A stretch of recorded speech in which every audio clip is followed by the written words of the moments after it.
बिस्मिल्लाहिर्रहमानिर्रहीम। अस्सलाम वालेकुम नाज़रीन, आप यूट्यूब चैनल देख रहे हैं। मैं इमरान खान हूँ। नाज़रीन, शहजाद अकबर साहब ने खबर दी है, कुछ और लोगों ने भी इसके बारे में बात की है। मैंने इसके ऊपर तहकीक की तो कुछ चीज़ों की तस्दीक हुई है।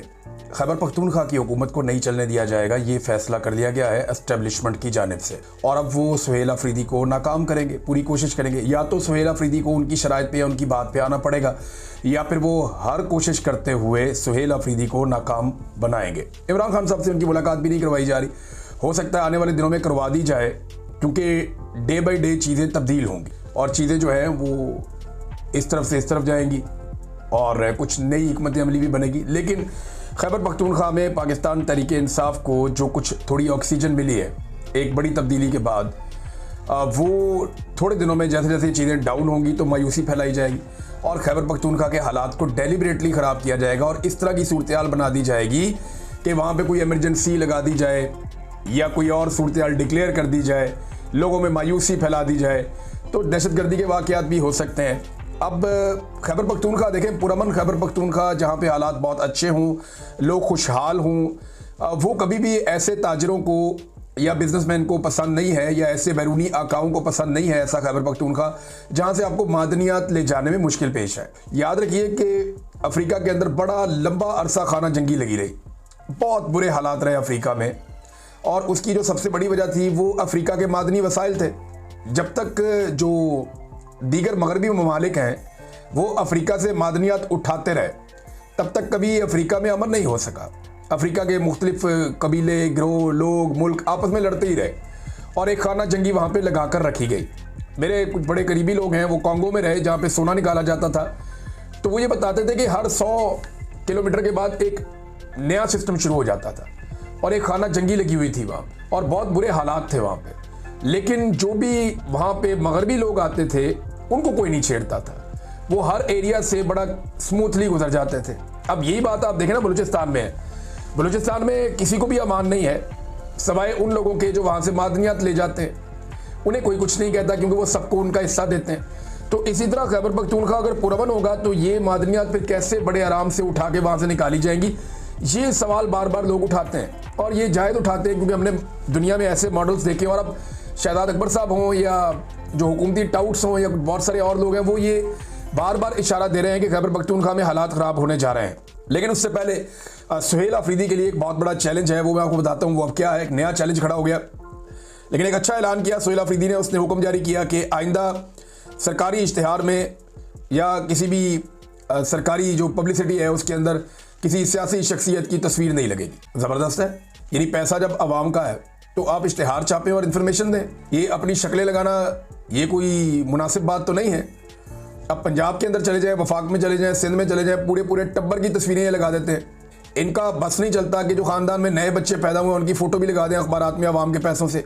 तो यहाँ तो पंजाब में तो एक फ़ोटो कर दी जा रही है, हर तरफ एक मुँह है वो चिपका दिया जाता है। कभी उस मुँह के साथ ट्रंप को जोड़ देते हैं, कभी फील्ड मार्शल को जोड़ देते हैं, कभी नवाज शरीफ को जोड़ देते हैं, कभी किसी और को जोड़ देते हैं। तो एक अजीबोगरीब किस्म की सूरत हाल पंजाब के अंदर हम देखते हैं, एक फोटोगर्दी चल रही है। लेकिन ये बड़ा अच्छा कदम है सुहेल अफरीदी ने उठाया कि किसी के बाप का माल नहीं, आवाम का माल है। तो जो इश्तिहारात जारी करने हैं उनमें सिर्फ पैगाम होना चाहिए, किसी की पब्लिसिटी नहीं होनी चाहिए। इस पे अदालती फैसले माजी में मौजूद हैं, लेकिन इसके बावजूद लोगों ने बड़ा गंद मारा। ये गंडापुर साहब भी जब इनके इश्तिहारात लगते थे तो गंडापुर का भी शक्ल लगा हुआ होता था, जो नामुनासिब नहीं होना चाहिए था। हत्ता कि 14 अगस्त पे जो इश्तिहारात दिए गए उनमें कायद-ए-आज़म का फोटो इन्होंने निकाल दिया अपने फोटो पूरे करने के चक्कर में। कायद-ए-आज़म की जगह ही नहीं बीच में बन रही थी। अल्लामा इकबाल की जो मुफक्किर पाकिस्तान है उनकी भी जगह बीच में नहीं बन रही थी। ये इनके हालात हैं। अब बात करते हैं कि सुहेल अफरीदी को कौन सा बड़ा चैलेंज दरपेश है। ये बहुत इंपॉर्टेंट चीज़ है। इमरान खान साहब को कैद तन्हाई में डाल दिया गया। अब उनकी मुलाकातें कोई नहीं होनी, क्योंकि मुलाकात वाला दिन था, पता चला फिर नहीं मिलने दिया। 7 महीने हो गए इमरान खान साहब की मुलाकातों पे पाबंदी है। अब आप कहेंगे ये जो इमरान खान की बातें बाहर आ रही हैं या जो लोग मिलते हैं वो कैसे, तो वो इमरान खान साहब के ऊपर जेल में एक ट्रायल किया जा रहा है और उस ट्रायल को कानूनी तौर पे ये बाउंड है कि उस ट्रायल के अंदर कोई ना कोई जर्नलिस्ट, वकला या इमरान खान साहब की फैमिली का कोई मेंबर उसको उस ट्रायल के दौरान मौजूद होना चाहिए और जो उसके साथ दीगर मुजरिम है उनको भी वहाँ मौजूद होना चाहिए। तो ये ट्रायल जो है इस दौरान में मौका मिल जाता है इमरान खान साहब की बात सुनने का, बात करने का या उनका पैगाम बाहर आने का। ये तोशाखाना 2 का ट्रायल चल रहा है। अब तोशाखाना का जो 2 का ट्रायल है उसमें फैसला देने की बजाय उसको लंबा लटका दिया गया, अगली तारीख डाल दी गई 29 अक्टूबर की। वजह क्या है ये जरा समझिए आप।